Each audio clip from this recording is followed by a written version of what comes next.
নমস্কার বন্ধুরা, পূর্বাস কিচেনে আপনাদের সবাইকে স্বাগত জানাই।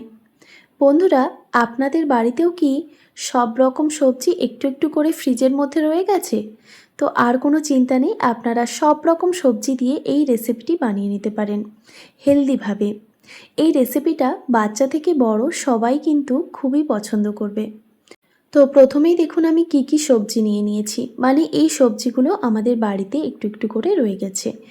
তো আমি নিয়েছি অর্ধেকটা ফুলকপি, অর্ধেকটা গাজর, মানে একটা গাজরের অর্ধেকটা, আর একটা বিট, টমেটো, বিনস, মটরশুঁটি, শিম, আর নিয়েছি দুটো বেগুন।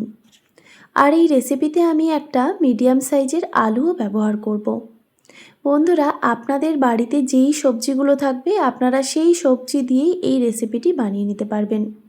তো প্রথমেই দেখুন আমি ফুলকপিগুলোকে ঠিক এইভাবে কেটে নিচ্ছি, মানে ছোট ছোট টুকরো করে কেটে নিতে হবে।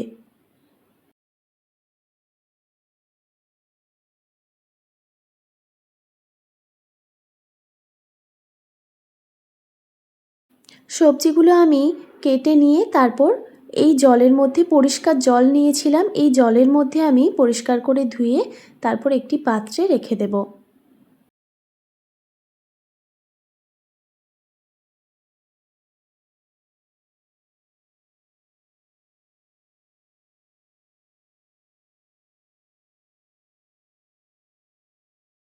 এবার বাকি সবজিগুলো আমি কেটে নেব। তো এবার আমি গাজরটা কেটে নিচ্ছি। গাজরটা যেহেতু দুদিন আগে আমি অর্ধেকটা কেটে নিয়েছিলাম, তাই আগা আর গোড়াটা আমি কেটে বাদ দিয়ে দিলাম। তারপর একটু করে খোসা ছাড়িয়ে নিয়েছি। তারপর দেখুন এইরকম লম্বা লম্বা করে কেটে নিচ্ছি। আপনারা চাইলে কিন্তু চৌকোভাবেও কেটে নিতে পারেন, মানে আপনাদের যেটা সুবিধে মনে হবে। এবার আমি বিটটা কেটে নিচ্ছি। বিটের খোসাটা ভালোভাবে ছাড়িয়ে নিতে হবে, তারপর কেটে নিতে হবে।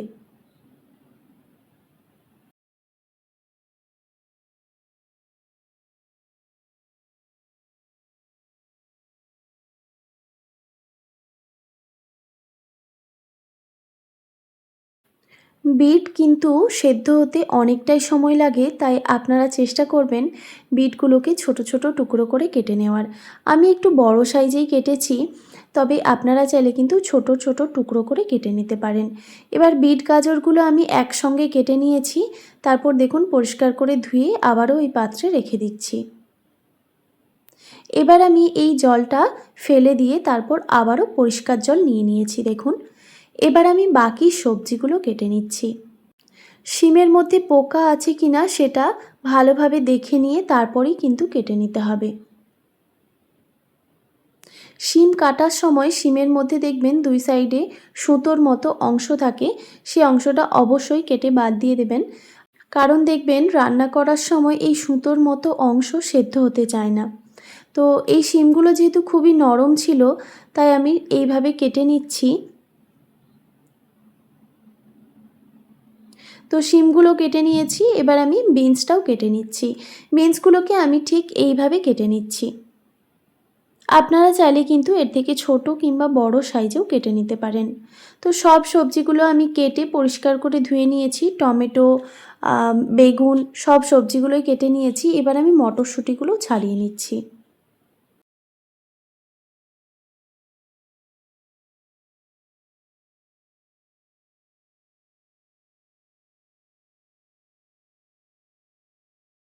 তো দেখুন রেসিপিটা বানানোর জন্য সব সবজি আমি কেটে পরিষ্কার করে ধুয়ে রেখে দিয়েছি। আর এই রেসিপিতে আমি আলুও ব্যবহার করছি, আমি আগেও বলেছিলাম। একটা বড় সাইজের আলু আমি ঠিক এইভাবে কেটে নিয়েছি। আর আপনারা চাইলে কিন্তু আলুর পরিমাণটা কমিয়ে কিংবা বাড়িয়ে দিতে পারেন।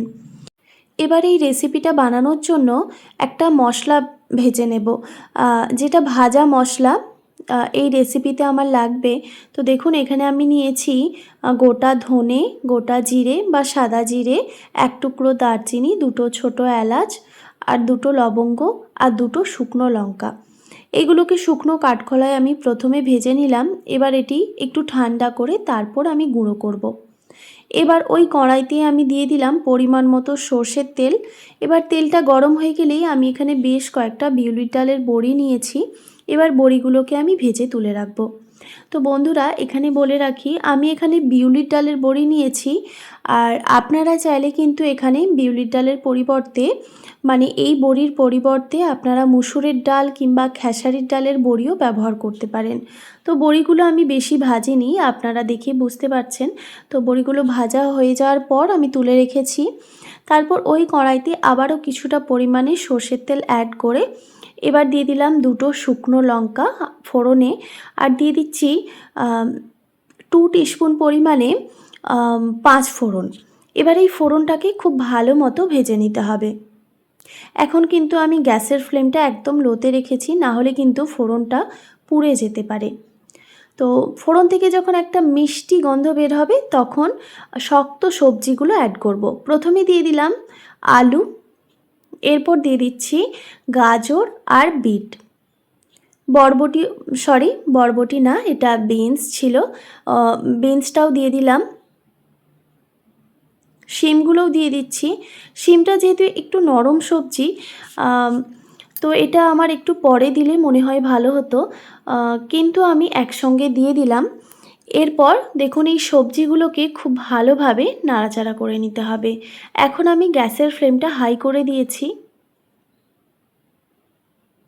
গ্যাসের ফ্লেমটা হাই রেখে সবজিগুলোকে একটু নাড়াচাড়া করে নেওয়ার পর এখানে আমি পরিমাণ মতো নুন দিয়ে দিলাম।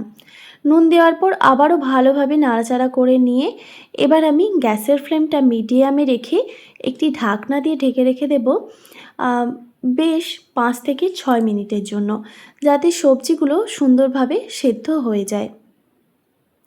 ততক্ষণে আমি এই যে মশলাটা ভেজে রেখেছিলাম সেই মশলাটা আমি গুঁড়ো করে নেব। আমি এই মশলাটা হামাদিস্তাতে গুঁড়ো করে নিচ্ছি। আপনারা চাইলে কিন্তু এটাকে শিলনোড়াতেও গুঁড়ো করে নিতে পারেন, কিংবা আপনারা এটাকে মিক্সিতেও গুঁড়ো করে নিতে পারেন।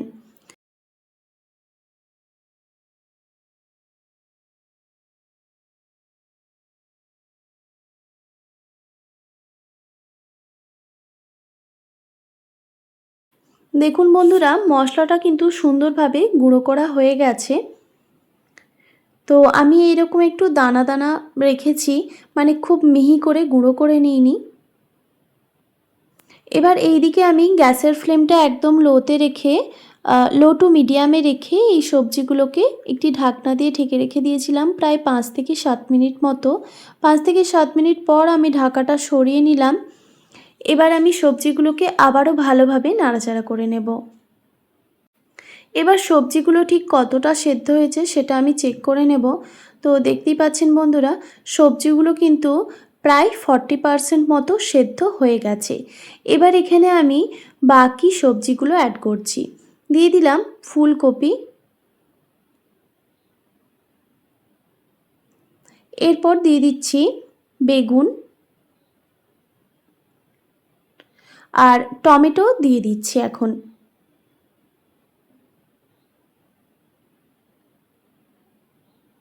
এবার এই সবজিগুলোকে আবারও ভালোভাবে নাড়াচাড়া করে নেব। আরও একটু সবজিগুলোকে ভেজে নেব।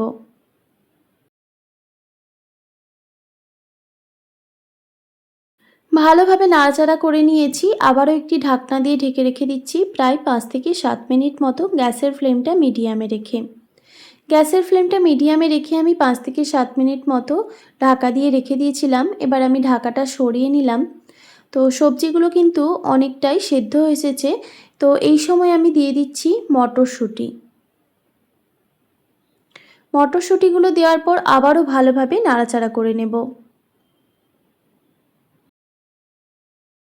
বন্ধুরা, এই রকম একটি নিরামিষ দিনে সম্পূর্ণ নিরামিষ এই রেসিপিটি একবার বানিয়ে দেখবেন, খেতে ভীষণই টেস্টি হয়।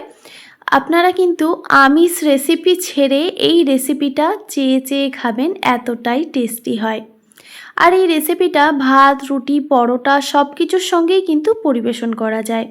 তো দেখুন এখানে আমি দিয়ে দিলাম 1 টেবিল চামচ পরিমাণে আদা বাটা, আর 1 টিস্পুন পরিমাণে হলুদ গুঁড়ো, আর দিয়ে দিলাম 2টো চেরা কাঁচা লঙ্কা।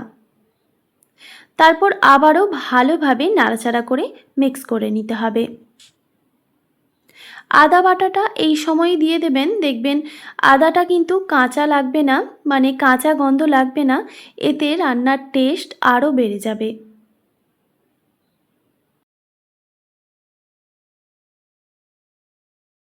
তো ভালোভাবে আমি নাড়াচাড়া করে নিয়েছি। এবার আমি এখানে দিয়ে দিচ্ছি পরিমাণ মতো জল। তো বন্ধুরা, আপনারা কিন্তু আপনাদের আন্দাজ মতো জলটা ব্যবহার করবেন। এই রেসিপিতে খুব বেশি জলের প্রয়োজন পড়ে না, তাও আমি এই সবজিগুলো যাতে সুন্দরভাবে সেদ্ধ হয়ে যায় সেই জন্যই আমি জলটা ব্যবহার করলাম। জল দেওয়ার পর আবারও ভালোভাবে নাড়াচাড়া করে নিয়ে আবারও গ্যাসের ফ্লেমটা হাই রেখে একটি ঢাকনা দিয়ে ঢেকে রেখে দিচ্ছি প্রায় 2 থেকে 3 মিনিট মতো। 2 থেকে 3 মিনিট পর আমি ঢাকাটা সরিয়ে নিলাম।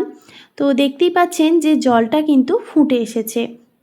তো আবারও আমি ভালোভাবে নাড়াচাড়া করে দিয়ে এখানে আমি গুঁড়ো মশলাটা অ্যাড করব। যেই মশলাটা আমি আগেই শুকনো কাঠখোলায় ভেজে তারপর গুঁড়ো করে রেখেছিলাম, সেই মশলাটা আমি এখানে অ্যাড করব। তো দেখুন, এখানে কিন্তু অল্প পরিমাণেই মশলাটা রয়েছে, তাই আমি এই পুরো মশলাটাই এই রেসিপিতে দিয়ে দিচ্ছি।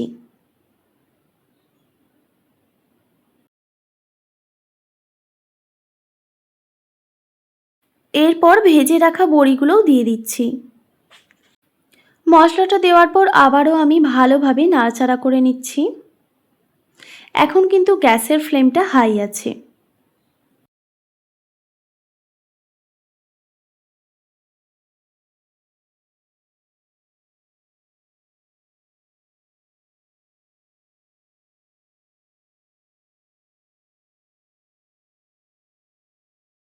ভালোভাবে নাড়াচাড়া করে নেওয়ার পর আবারও একটি ঢাকনা দিয়ে ঢেকে রেখে দিচ্ছি প্রায় 10 মিনিট মতো, গ্যাসের ফ্লেমটা একদম লোতে রেখে।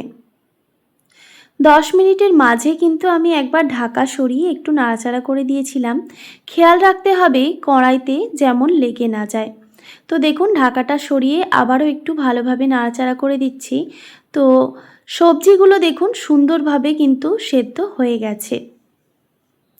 আমাদের রেসিপি কিন্তু প্রায় শেষের দিকে। দেখুন দেখতে কতটা সুন্দর লাগছে। এবার আমি ওপর থেকে প্রায় অনেকটা পরিমাণেই ধনেপাতা কুচি ছড়িয়ে দিচ্ছি। এতে রান্নার টেস্টটা দ্বিগুণ হয়ে যাবে। ধনেপাতা কুচি ছড়িয়ে তারপর আবারও ভালোভাবে নাড়াচাড়া করে মিক্স করে এবার এই রেসিপিটি নামিয়ে নিলেই কিন্তু রেডি হয়ে যাবে সম্পূর্ণ নিরামিষ মিক্স সবজি। এই রেসিপিটা রুটি, পরোটা, ভাতের সঙ্গেও কিন্তু অসাধারণ লাগে। খেতে এতটাই টেস্টি হয় যে আপনারা একবার বানালে বারবার বানাবেন। আশা করি আজকের এই রেসিপি আপনাদের ভালো লেগেছে। ভালো লেগে থাকলে অবশ্যই একটি like, comment, share and subscribe করে দেবেন। আর পাশে থাকা বেল আইকনটিও প্রেস করে দেবেন। তাহলে নিত্য নতুন রান্নার ভিডিওগুলি আপনাদের কাছে পৌঁছবে। ভালো থাকবেন, সুস্থ থাকবেন। দেখা হচ্ছে নতুন কোনো রেসিপি নিয়ে। আর এতক্ষণ আমার সঙ্গে থাকার জন্য আপনাদের সবাইকে অনেক ধন্যবাদ।